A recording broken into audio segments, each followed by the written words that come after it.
Thank you, everyone, and welcome here. This is really my honor to be up here speaking. I remember when the President asked Jared, I, and of course our great Secretary of State, to work on something that the world thought was impossible and unattainable.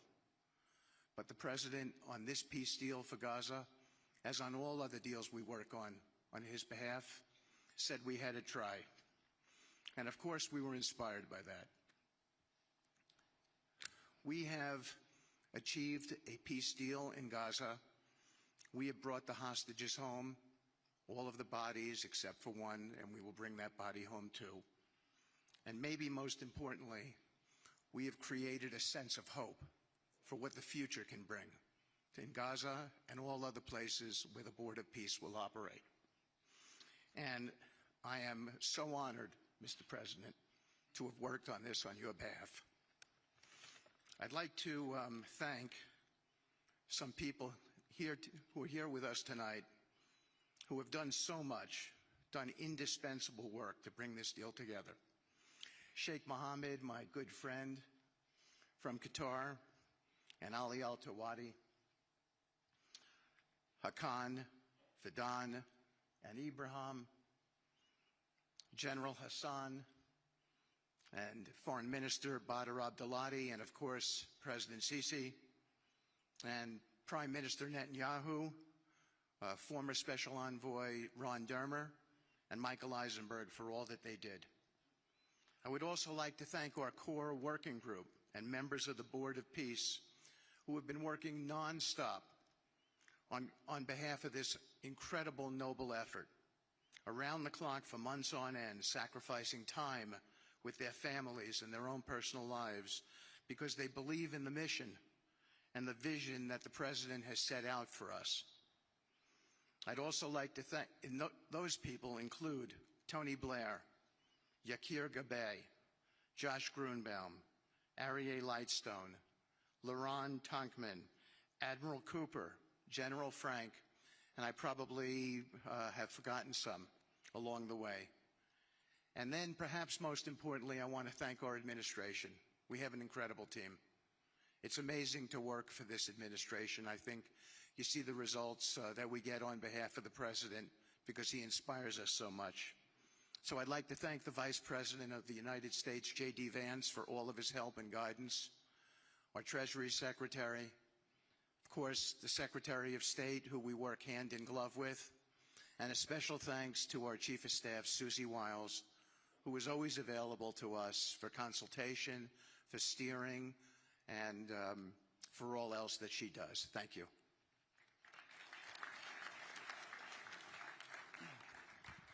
Thank you, Steve. And I have to say, one of the great honors for me of being able to work on this has been working with Steve, who really is as brilliant as he is. His heart is tremendous.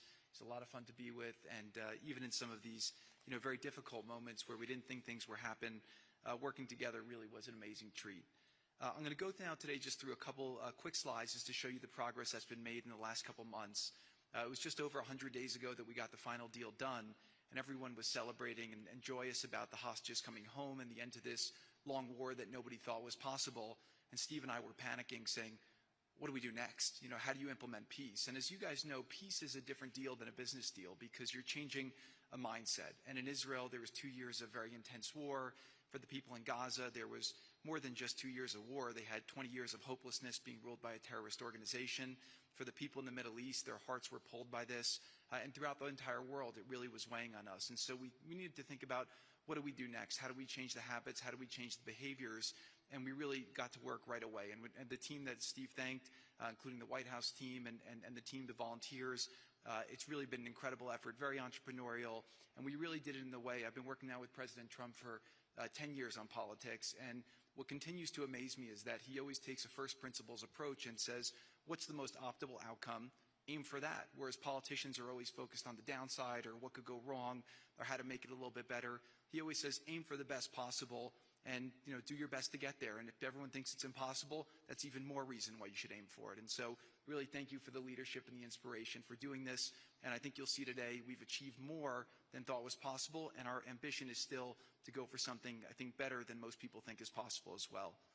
So let's see if these things work. They never usually work. Good. So quickly, I'll go through this 2-year war, 90,000 tons of munitions. There's over 60 million tons of rubble there, and tens of thousands of fatalities. Through the ceasefire, we were able to get to the 20-point plan, ceasefire, release of hostages. Getting the UN resolution passed was a huge, huge effort, really thanks to Mike Waltz and the whole team there. They did an incredible job. And we've then, with the help of the UN, we've worked very, very well with them. This is why you need a new organization like the Board of Peace to work with the UN. I want to thank Tom Fletcher. Did an incredible job of really getting it going. We've done historic humanitarian aid. Going forward, number one thing is going to be security. Obviously, we've been working very closely with the Israelis to figure out a way through de-escalation. And the next phase is working with Hamas on demilitarization, which I'll talk about in a second. But without security, nobody's going to make investments. Nobody's going to come, build there. We need investments in order to start giving jobs. We want to take these people. 85% of the aid of Gaza, 85% of the GDP of Gaza has been aid for a long time. That's not sustainable. It doesn't give these people dignity. It doesn't give them hope. And so we want to use free market economy principles. A lot of what President Trump spoke about that he's doing in America, we want to bring the same mindset and the same approach to a place like Gaza to give these people the ability to thrive and have a good life. Let's see.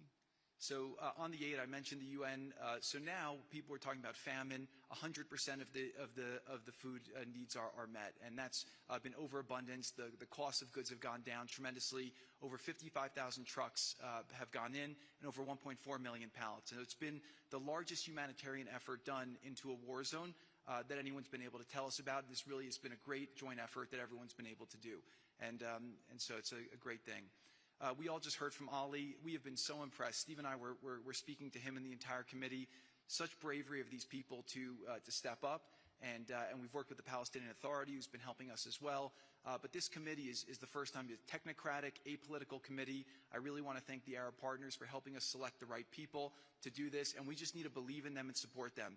I put this up here. It's probably a little too small for me to read, but this is really important if you saw the mission statement. So Hamas's mission statement was, we need to destroy the state of Israel.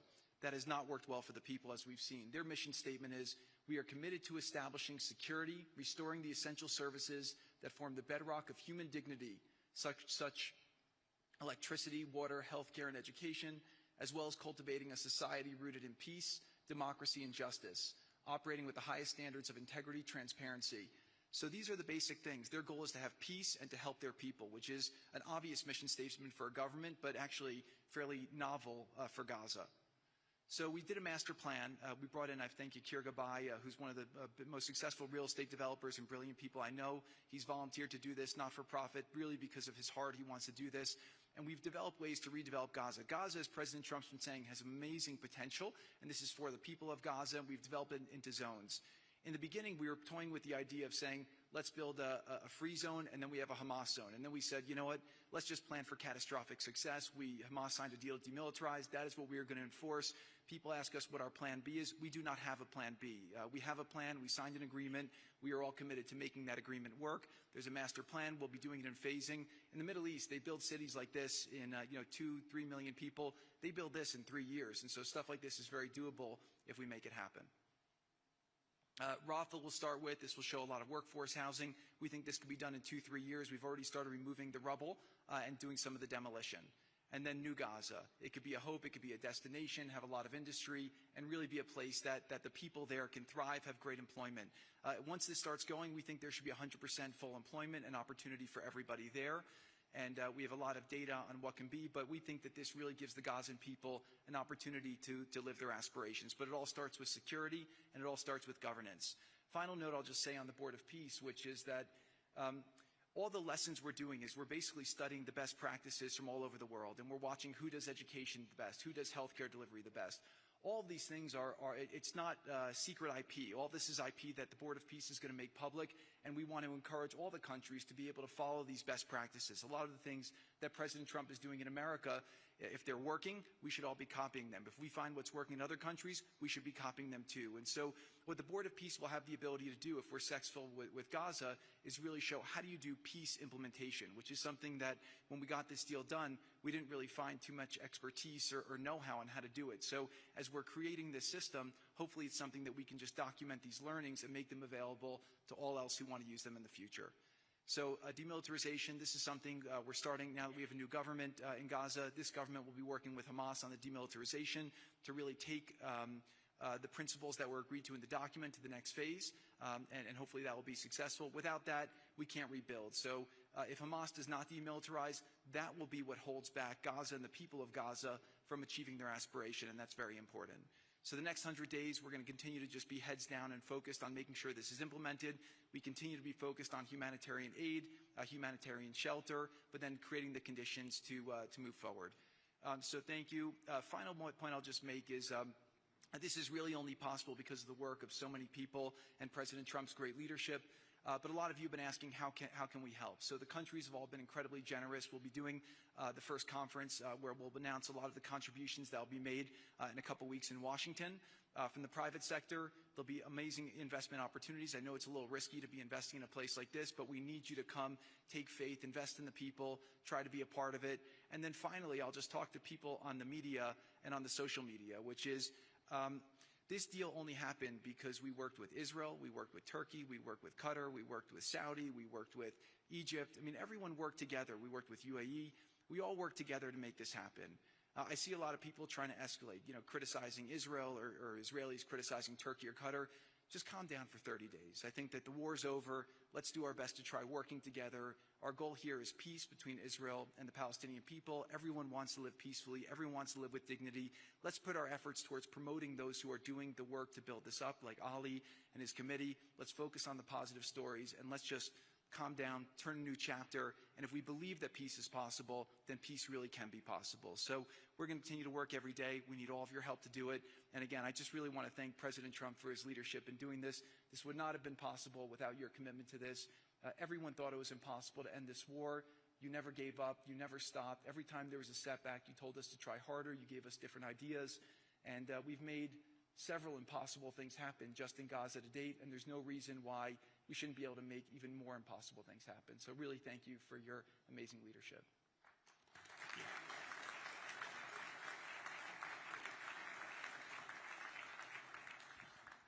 Thank you, Jared and Steve.